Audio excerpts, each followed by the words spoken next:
temas relacionados con la seguridad nacional, con la producción en el campo, hacer análisis sobre la problemática económica, como lo hicimos el martes recién pasado con Guillermo Matamoros y con Julio Raudales, y en fin, una cantidad de temas que los vamos a ir analizando semanalmente aquí en el programa de LTV.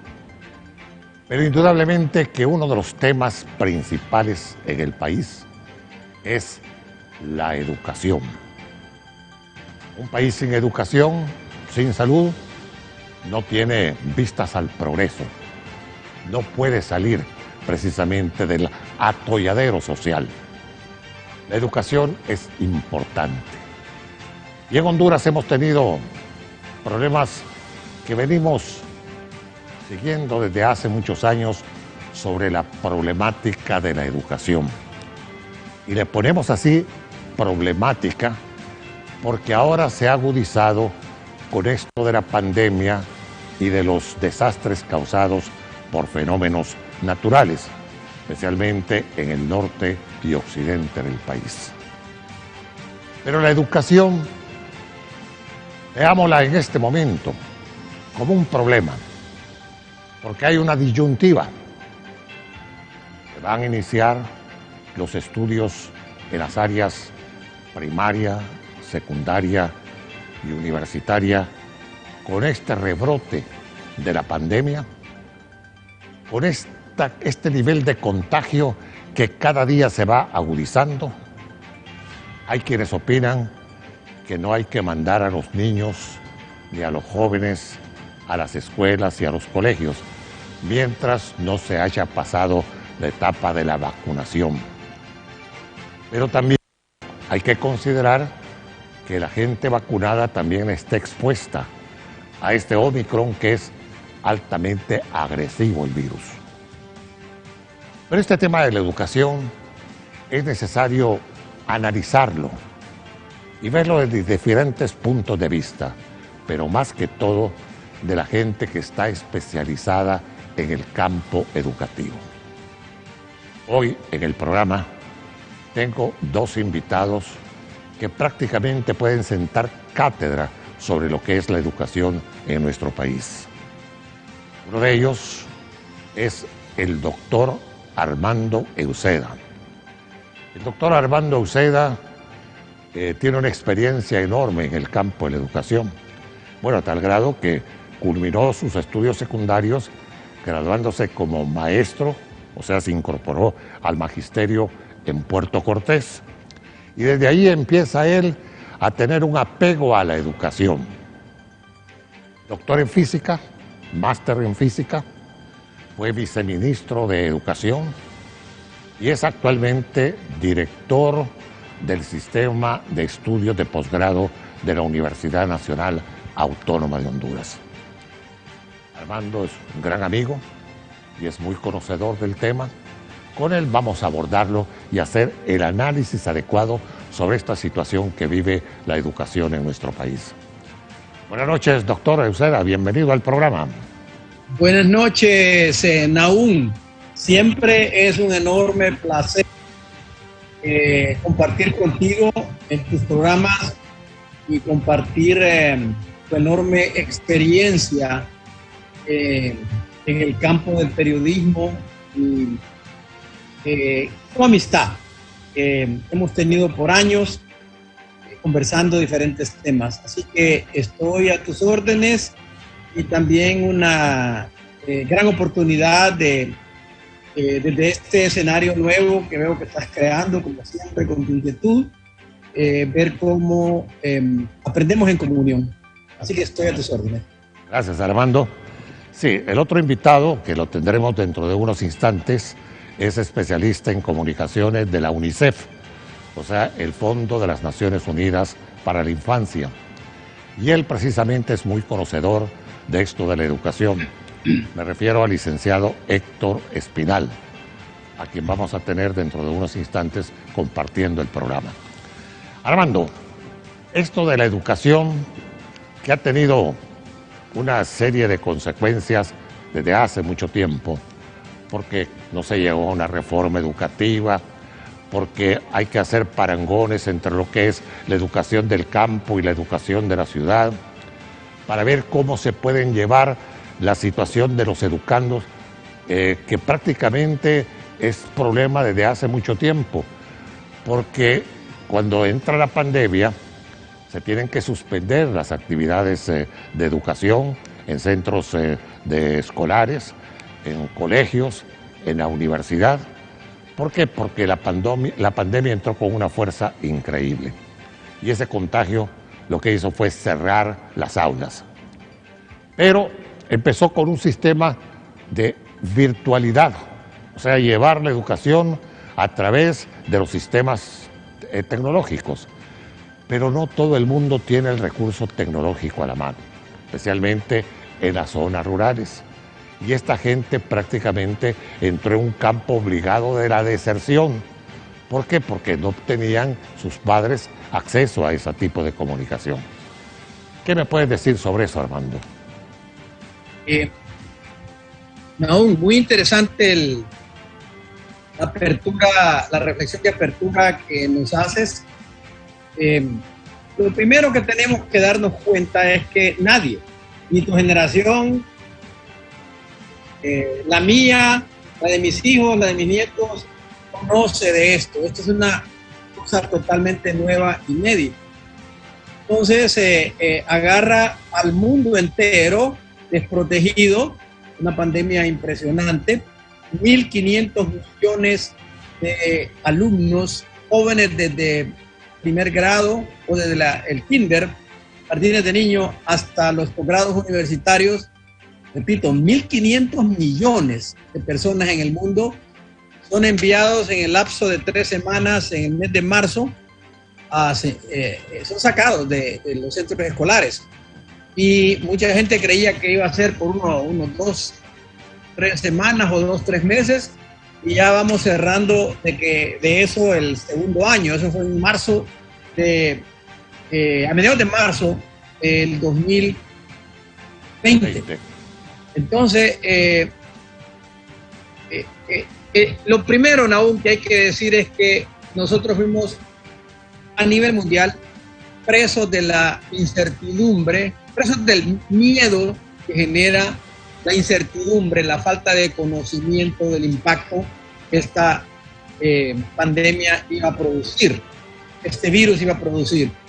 Pero la ciencia nuestra del siglo XXI ha avanzado a pasos agigantados y con bastante rapidez, 2 años es rápido, han puesto las coordenadas precisas de la ciencia en el punto central del problema, y afortunadamente gran cantidad de personas en el mundo hemos adquirido ya la vacuna en 2 ocasiones y la vacuna de reforzamiento. No ha tenido la misma suerte mucha gente del mundo que todavía no tienen acceso a la vacuna. En nuestro país, en la zona urbana, ha sido mayor la oferta de vacunas. Es normal que eso ocurra, ¿verdad? Normal, cuando digo, es común que eso ocurra. Claro. Pero deberíamos de tener acceso a la vacuna a todo el mundo. Y luego vino la acción de la contraciencia, que era el mensaje contrario a la ciencia, la pseudociencia, y llenaron las redes sociales y los medios de que era nocivo vacunarse. Y también están las personas que no se han querido vacunar por razón de conciencia, ¿verdad? Que toman la decisión personal. Que son pocos en el mundo, menos, pero están ahí. Entonces, en ese escenario es que pasan 2 años aún, golpean al sistema educativo.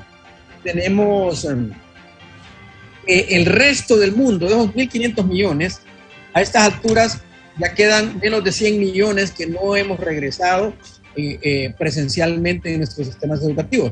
Las universidades hemos tenido más cautela y más dominio del problema, pero en el sistema de educación primaria ha existido pavor de la gente, y hay que entenderlo, porque el gobierno también ha tenido muchos problemas ordenando la atención que debe brindarle al sistema educativo, y lamentablemente hay que decirlo, en 2 años de de una catástrofe, así lo llamó la UNESCO, en la administración del sistema educativo en países como los nuestros, que ha repercutido en una caída del grado de escolaridad del pueblo hondureño. Pero no podemos quejarnos sin hacer soluciones.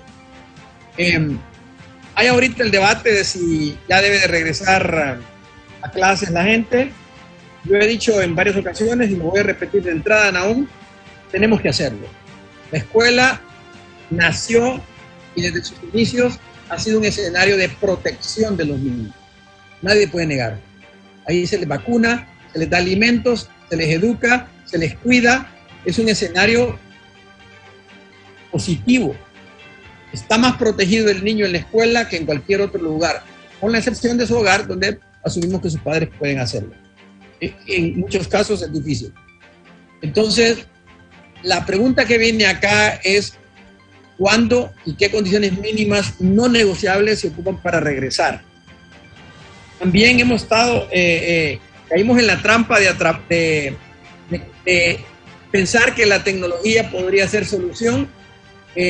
Aún el país no tiene condiciones de desarrollo tecnológico, tiene un sistema de privatización privado, de ofertas de internet, cuyo costo no se vino abajo con la pandemia, todo el contrario, el gobierno no intervino, mientras en otros países sí lo hizo.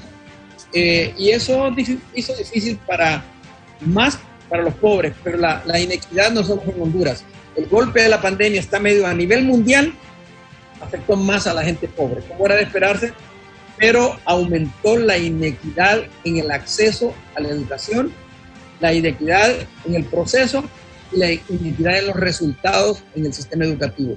Entonces, ese es el escenario después de 2 años, no vamos a negarlo, el país tiene una respuesta muy baja, no pudo aguantar la presión y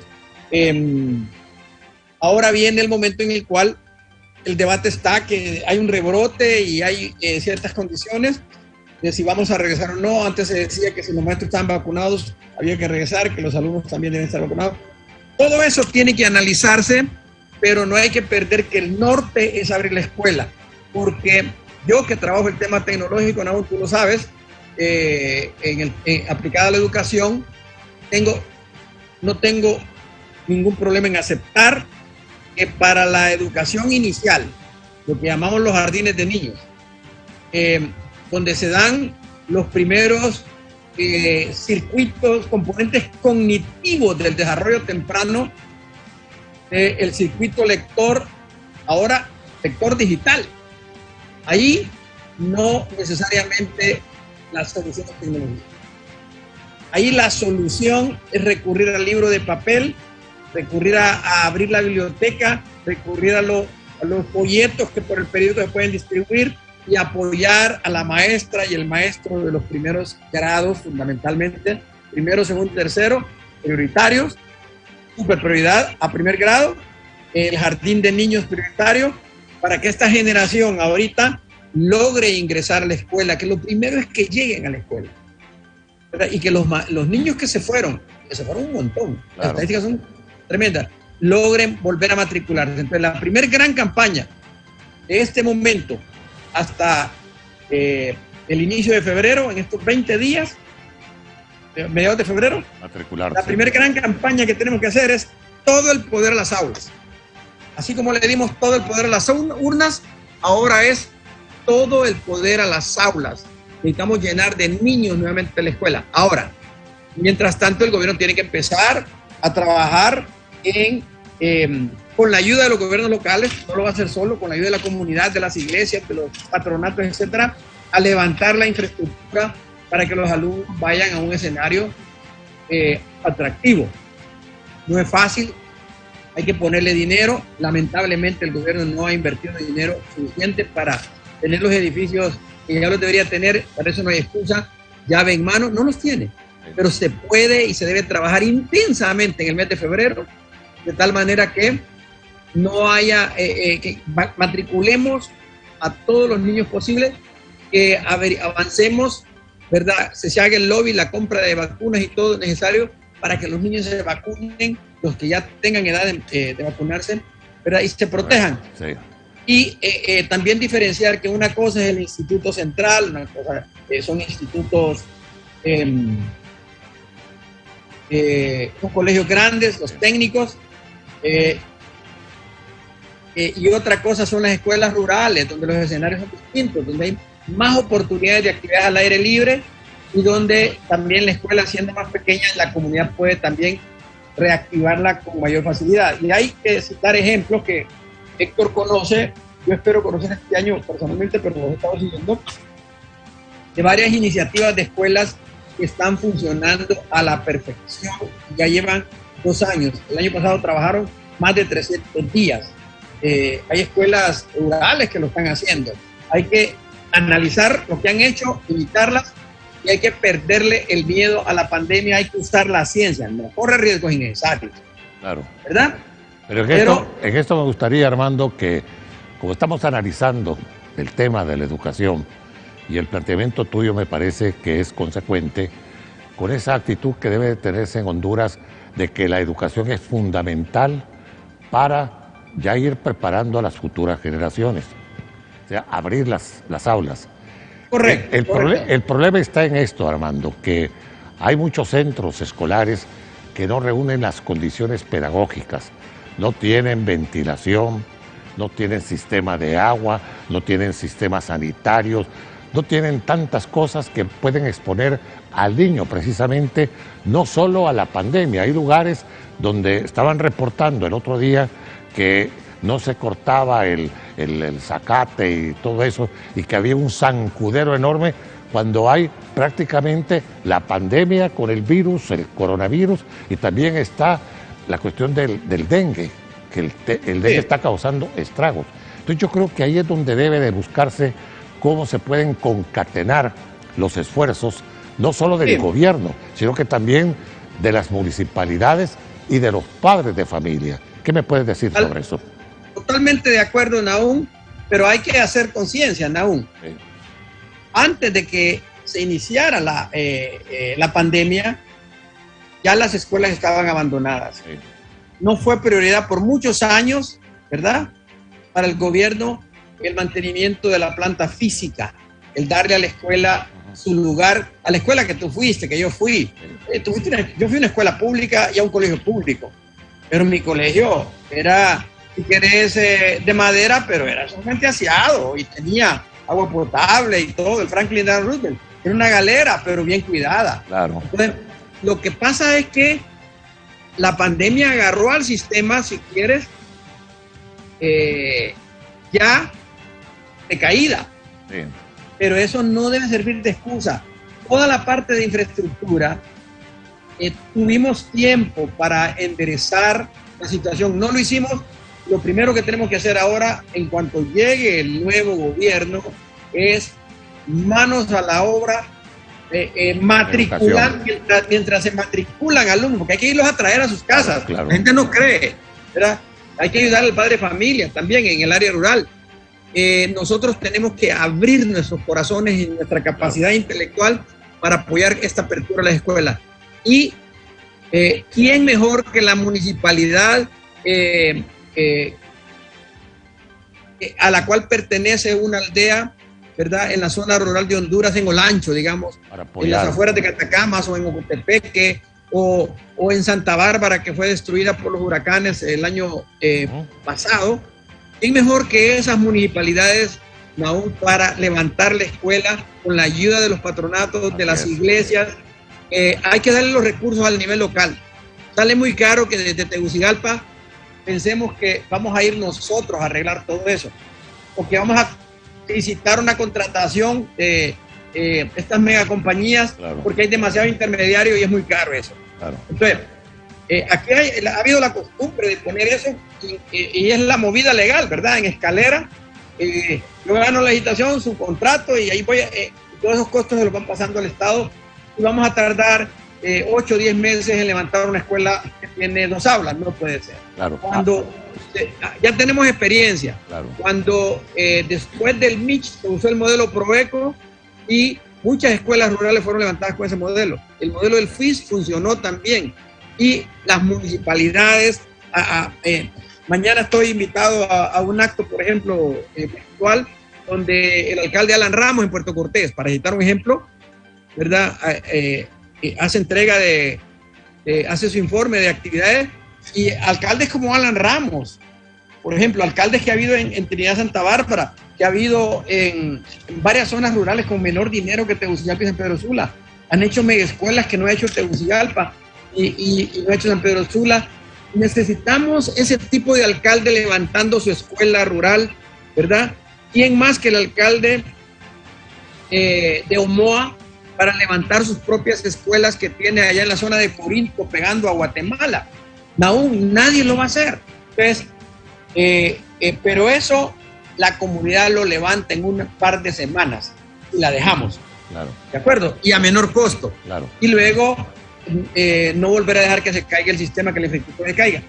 Mientras tanto, técnicamente el ministerio tiene que dar una respuesta fuerte con materiales educativos, con textos, abriendo bibliotecas. Claro. Mira, no es del otro mundo, ya está digitalizado todo, pero para los niveles primeros, en el área rural, donde no hay ni luz a veces ni internet, tú puedes usar los periódicos de circulación que hay en la costa norte y aquí en Tegucigalpa, y en papel estraza, como estudiamos nosotros, mandar el material para que la escuela comience. Eso no es de menor calidad. Claro. Mis nietos así estudian en Estados Unidos, de mi hijo menor, en papel. Pasan a la computadora cuando ya está en cuarto, quinto grado. La tienen, ¿verdad?, en sus manos, pero no se centran en eso. Lo que necesitamos es que el niño lea, aprenda a leer, que el adolescente no agarre los emoticons, que le llaman emoticones, para mandar caritas bonitas y todo, porque redacte un párrafo. Claro. ¿Verdad? Entonces, todo eso no ocupa de alta tecnología. ¿Tenemos que usar tecnología? Sí, tenemos que usarla, pero no podemos atrasarnos, esperar que venga una licitación, que vengan las computadoras, que tenemos a los docentes y todo. Claro. Y el otro tema central, aún... Si me permites un momento, perfecto, Armando, porque aquí tenemos que ver todos estos criterios que están alrededor de la educación. Cuando estamos hablando de educación, es el globo. Estamos hablando de la preparatoria, del párvulo, de la primaria, de la secundaria y de la universitaria. Ya escuché yo al doctor Herrera decir, bueno, vamos a abrir la universidad, pero ya vamos a establecer cuáles van a ser las situaciones con las cuales el estudiante va a entrar en la universidad, no solo con las medidas de bioseguridad, sino que con cierta disciplina que debe adoptar el estudiante universitario, que tiene más sentido de comprensión. Pero en esto de la educación infantil, me parece que sí tenemos que conocer otros criterios. Y me gustaría presentarte aquí, tú lo conoces, a Héctor Espinal, que es especialista en comunicaciones de la UNICEF. Él es un hombre que conoce muy bien este tema, porque está relacionado el Fondo de las Naciones Unidas para la Infancia, precisamente para apoyar el sistema educativo en estos países. Y Héctor está conociendo de ese tema aquí en nuestro país. Bienvenido al programa, Héctor. Saludos. Buenas noches, don Nahum Valladares, y al buen amigo doctor Armando Uceda.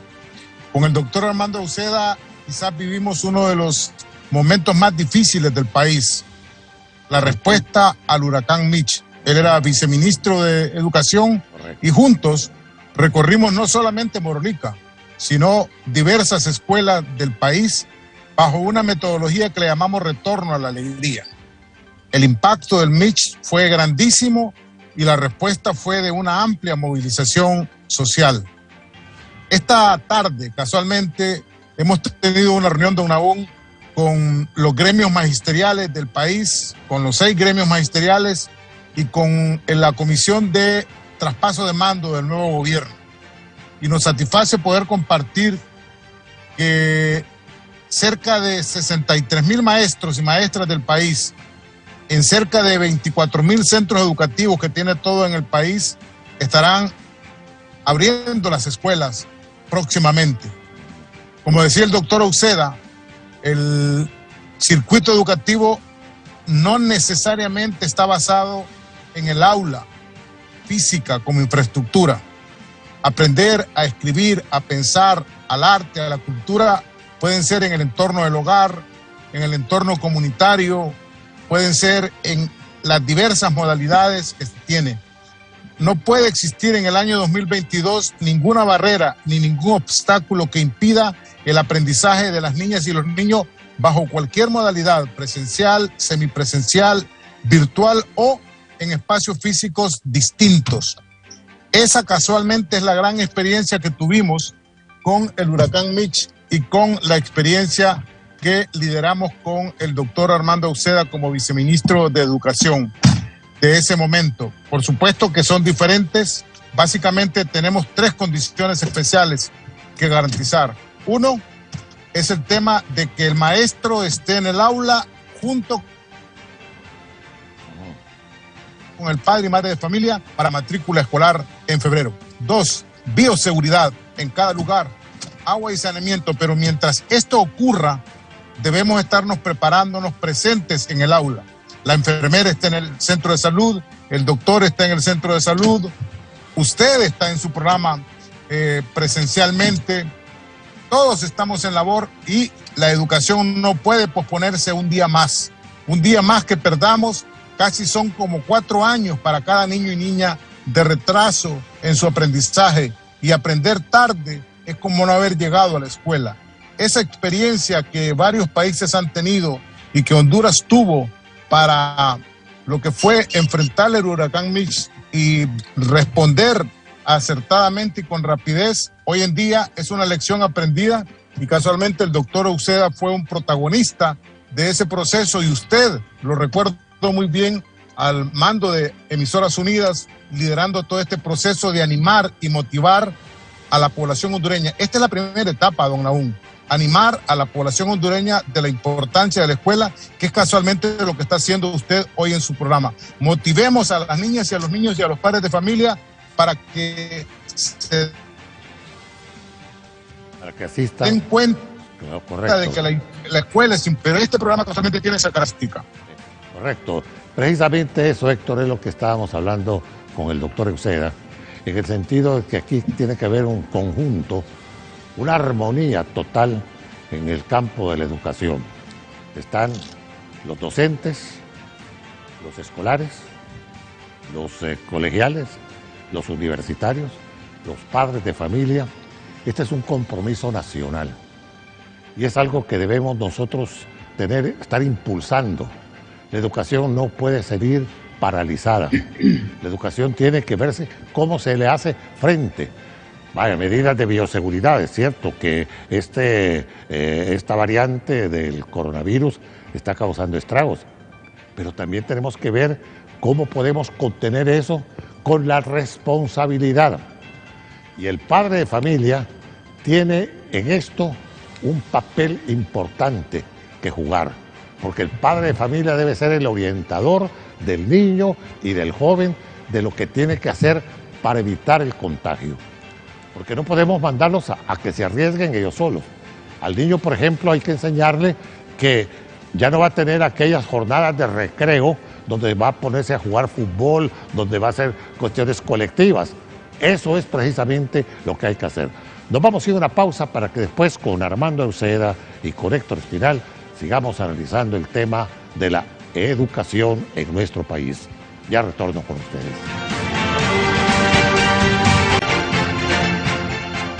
Bien decía el doctor Armando Uceda que hay que considerar bien lo de la educación, porque ya no podemos seguir en una situación donde estemos siendo vencidos por un virus. Hay que hacerle frente a eso, y hay que hacerle frente con responsabilidad, y es una responsabilidad que debemos de adoptar todos. Yo creo que desde los medios de comunicación no se puede estar llevando el mensaje del temor, porque si llevamos el mensaje del temor, es precisamente donde la gente empieza a decir, bueno, ¿y por qué vamos a arriesgar a nuestros niños y a nuestros jóvenes? Más bien hay que alentar a los padres de familia. Hay que buscar la forma en que se pueda llegar a las aulas, con la precaución del caso. Que bien lo apuntaba Armando, yo creo que esto hay que tomarlo en consideración. Y a propósito, Héctor, la UNICEF, ¿qué papel está jugando? Porque ya lo hablamos que en el tiempo del Mitch Ustedes tuvieron una experiencia tremenda. Yo la conocí porque estaba muy cerca en el gobierno del ingeniero Carlos Flores. Era ministro sin cartera, pero tenía a mi cargo las comunicaciones del gobierno. Yo ahí me enteraba precisamente de todos estos movimientos que se hacía, especialmente con los organismos internacionales, para el apoyo que se daba en la situación de la devastación que se hizo especialmente en todo el país, pero especialmente en el norte de Honduras. En este caso, Héctor, ¿cuál es ese apoyo que la UNICEF nos está dando en este instante para poder salir de este marasmo? Don Aún, y todo el auditorio de su programa se habla, si platicamos, nos entendemos en LTV. Sí. UNICEF desde marzo del 2020 inició todo un proceso de trabajo, especialmente con el sector privado, a fin de juntar esfuerzos para todo lo que era bioseguridad y toda una estrategia de comunicación y producción de material para radio, televisión y grupos comunitarios. Aproximadamente 75 piezas de comunicación. Y luego insistir en el tema del uso de la mascarilla, el uso de lavado de manos. Luego pasamos a la etapa de apoyo a la recuperación psicoafectiva de niñas y niños con psicólogos en las escuelas que acaba de mencionar el doctor Uceda. Alan Ramos, si nos escucha, podría dar testimonio de cuántas escuelas hemos recuperado en Puerto Cortés, en Omoa, en Corinto, en Tegucigalpita, en Choloma, Villanueva, Potreríos, La Lima, Cortés, San Pedro Sula. Villa 2. Entonces, estamos... En toda la zona de ahí, sí. Estamos en todo un proceso de reconstrucción de escuelas. Sin embargo, hemos levantado un diagnóstico junto con las autoridades de educación donde 6,000 centros educativos no tienen servicio de agua. Eso hay que recuperarlo inmediatamente. UNICEF está apoyando la instalación de sistemas de agua en escuelas de toda la zona norte, de toda la zona de, gracias a Dios, Colón, Atlántida, con el alcalde de La Ceiba. Estamos trabajando mucho en los municipios de Atlántida, en todo el departamento de Cortés y también en la zona central estamos haciendo esa labor. Y ahora hemos entrado al tema que hablaba el doctor Uceda y el que hablaba usted recientemente, el tema de perder el miedo y volver con responsabilidad al aula escolar.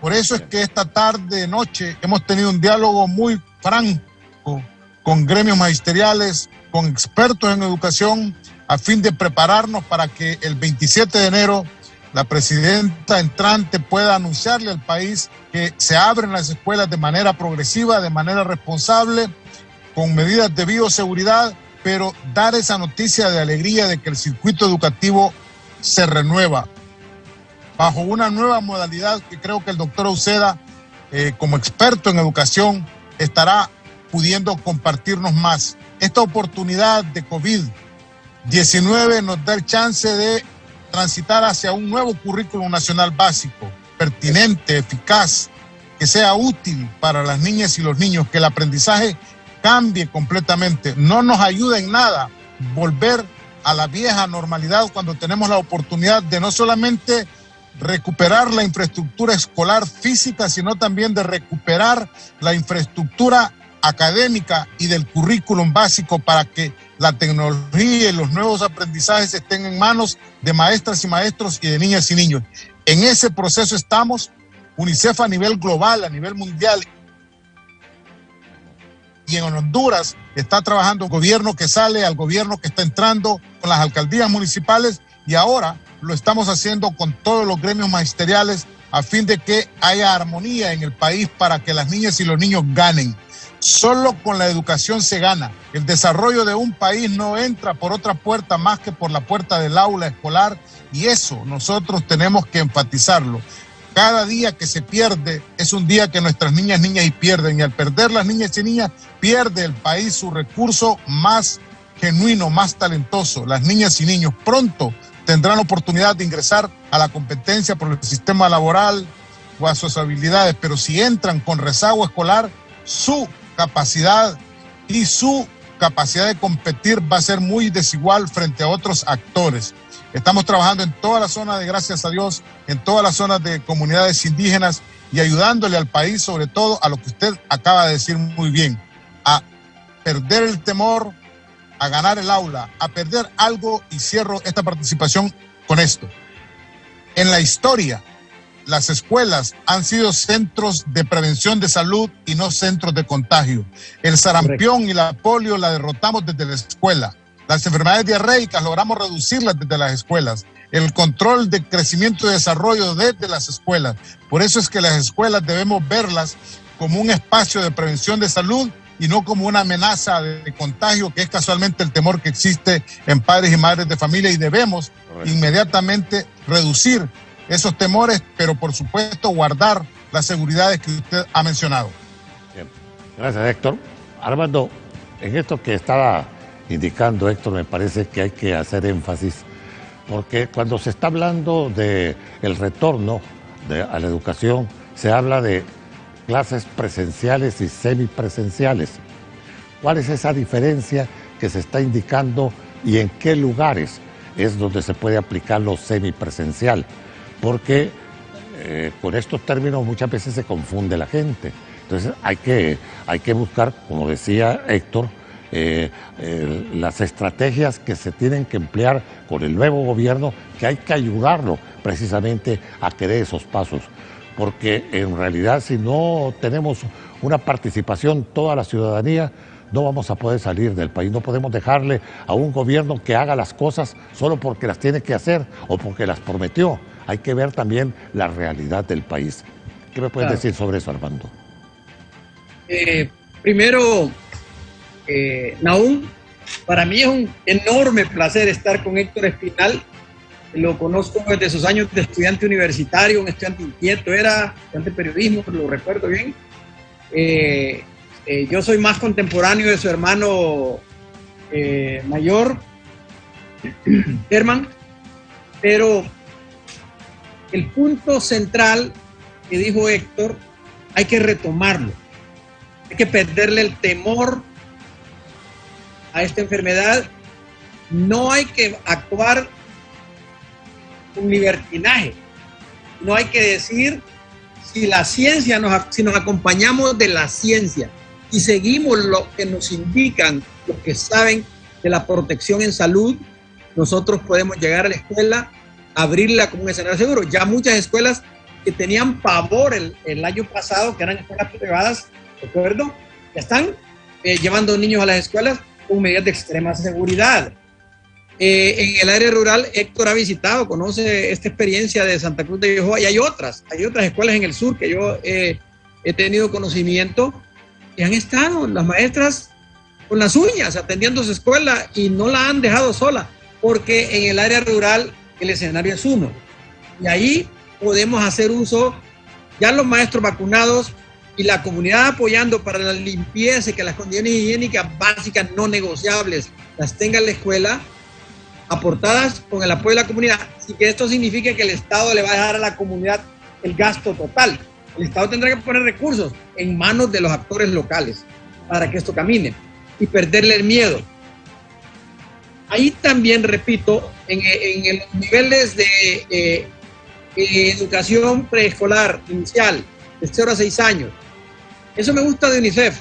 Fíjense que UNICEF se preocupa desde el derecho que tiene el niño de tener un nombre y una nacionalidad. UNICEF trabaja con los niños desde que nacen.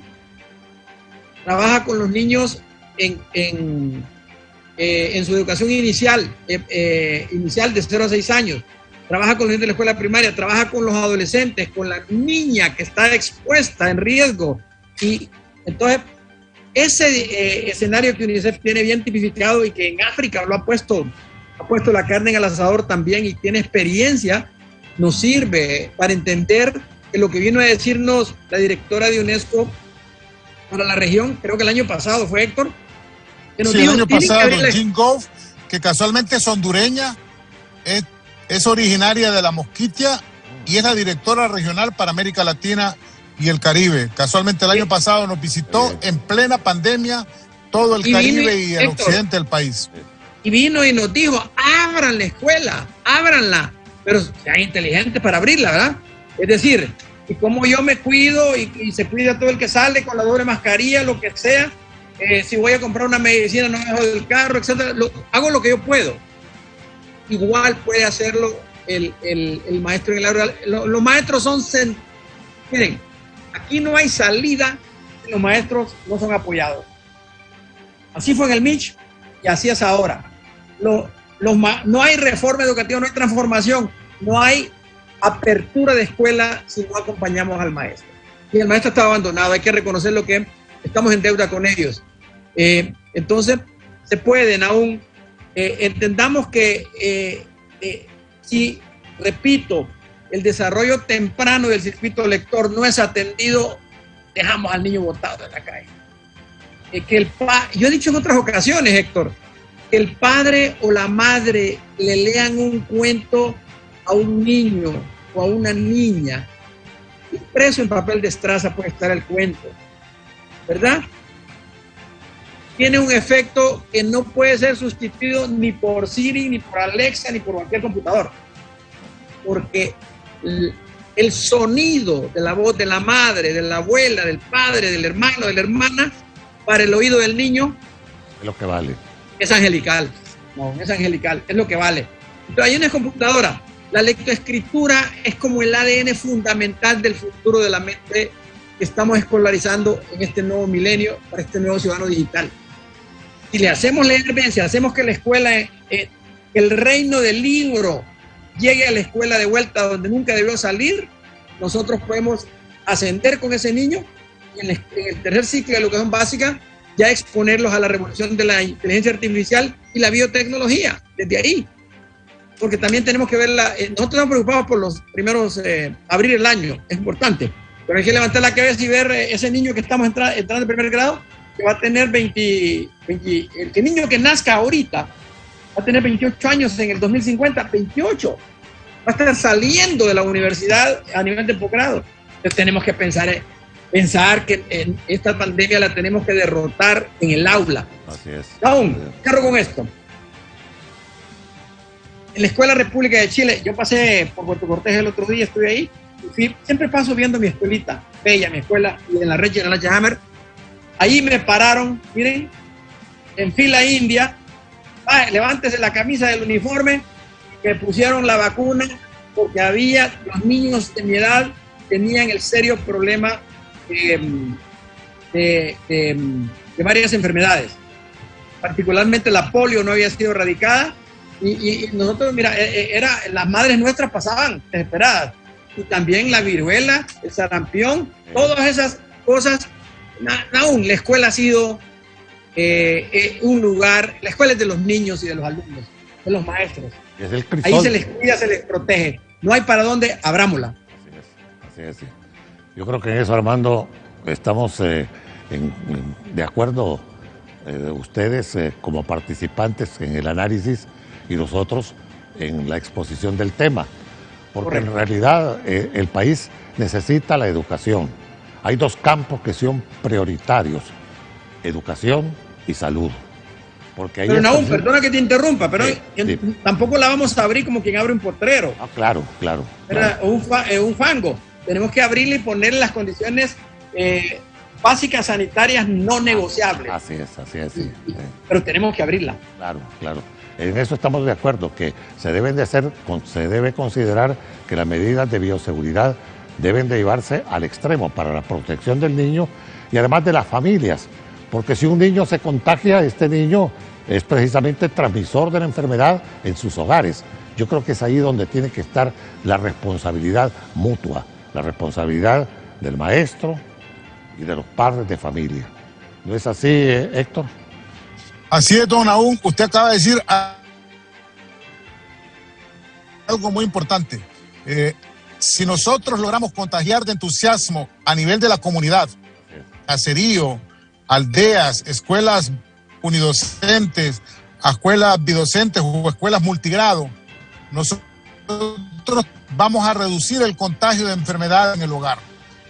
El aula o la escuela es por historia el centro principal de organización comunitaria. Alrededor de la escuela, en las comunidades más lejanas del país, es donde casualmente se construyen esas respuestas que usted dice. El último espacio que tiene que cerrarse en un país es la escuela. Cuando usted estaba casualmente en el gobierno del ingeniero Flores, que también estuvo el doctor Uceda, se tomó una decisión histórica en el país.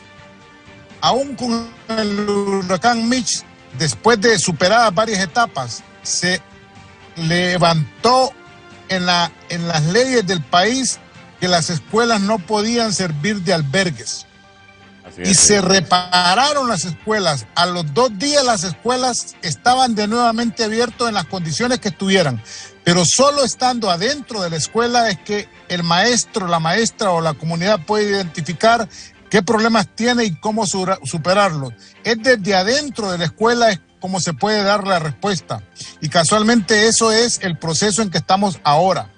En Correcto. ese proceso de levantar ese entusiasmo para entrar al aula. Yo le voy a poner un ejemplo. Hay una escuela en Chamelecón, a la par del río Chamelecón, que la profesora y los profesores están presentes ahí durante la pandemia. Esa escuela se transformó completamente. Transformó su forma de aprender. Lo que el doctor Uceda decía, eran abuelitas las que iban a leer cuentos a las niñas y niños guardando distancia física.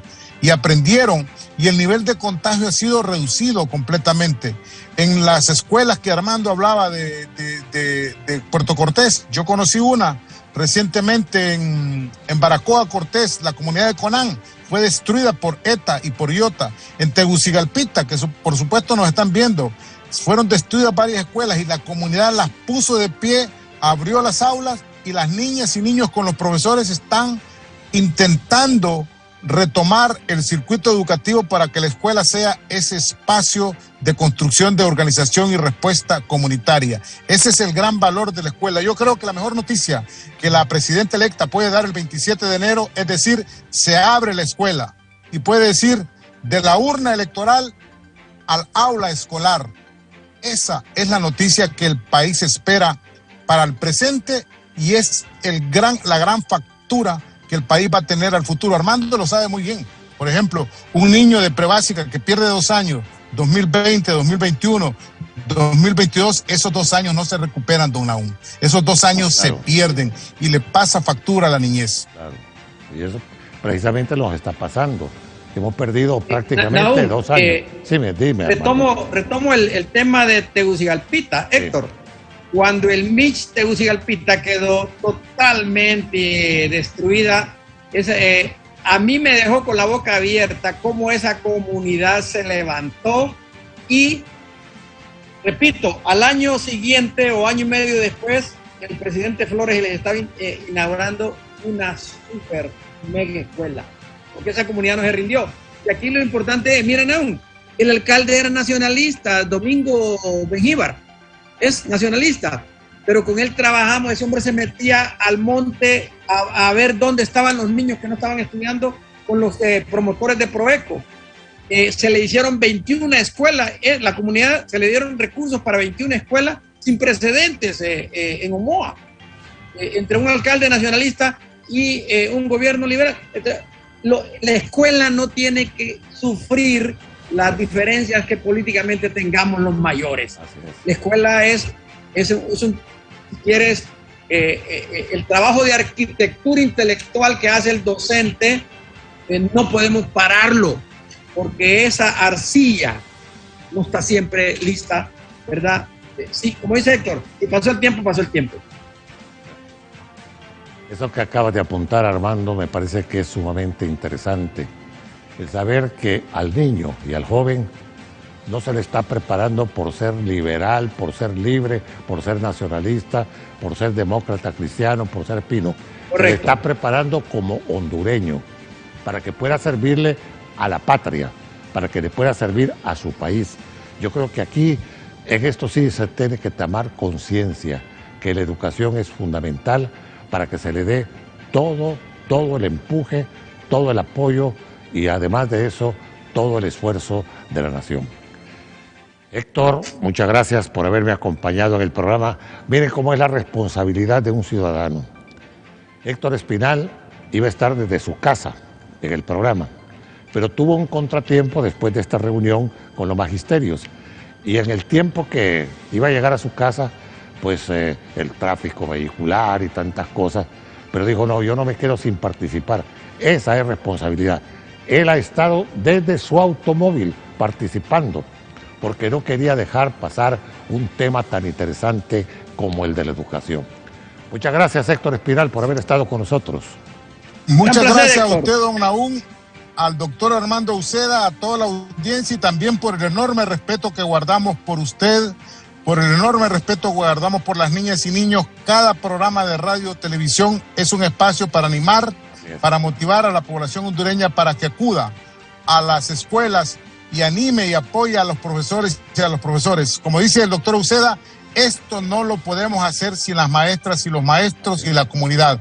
Esta es una corresponsabilidad que va sobre cualquier diferencia partidaria o cualquier otra. Los niños son superiores a cualquier diferencia o a cualquier situación adversa y nosotros tenemos la capacidad de revertirla, los recursos y el conocimiento. Así que gracias a usted y ha sido un enorme placer compartir este espacio con el doctor Uceda bajo su liderazgo. Muchísimas gracias, Héctor. Armando, para que te despidas. Muy bien, muchas gracias, Héctor. Un gran placer. Héctor es un hombre verdaderamente comprometido, que hace 25 años está en esto, más, y yo lo admiro mucho. Aún, ¿qué medidas debe tomarse? Primero hay que matricular a los niños. ¿Cuál es la matrícula con la cual cerramos el año pasado? En prebásica, los niños de 3 a 5 años, cerramos con un 31.6%. ¿Cuál es la que teníamos proyectada? Tener 45%. Una caída del 13.4%. De por sí 45%, claro, cayó a 13%.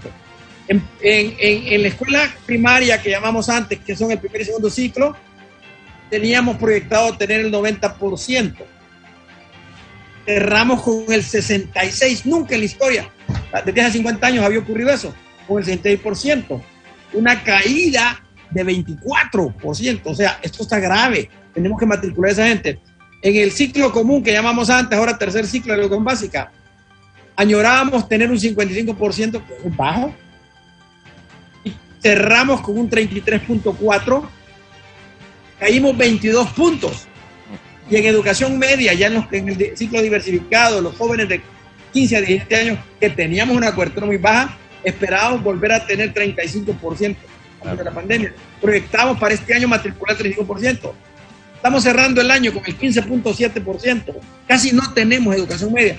Y eso, 15.7%, casi el 60% está en la educación privada ahora.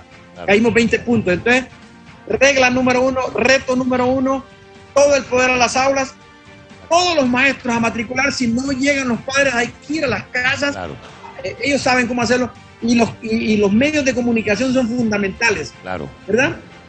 No podemos permitirnos que un tan solo niño se quede sin ir a la escuela. Ahí resumo todo. Gracias, Armando. Un millón de gracias, Nahum. Siempre me emociono cuando estoy contigo. Tanto tiempo que hemos platicado este tema, claro, y es inagotable. Claro. Pero un millón de gracias por invitarme. Las gracias a ti por haber participado en este tema de hoy, la educación y el análisis que han hecho dos expertos, Héctor Espinal y Armando Uceda. Muchas gracias, amigos, por habernos visto y escuchado. El próximo martes le vamos a hacer un tributo a la mujer hondureña.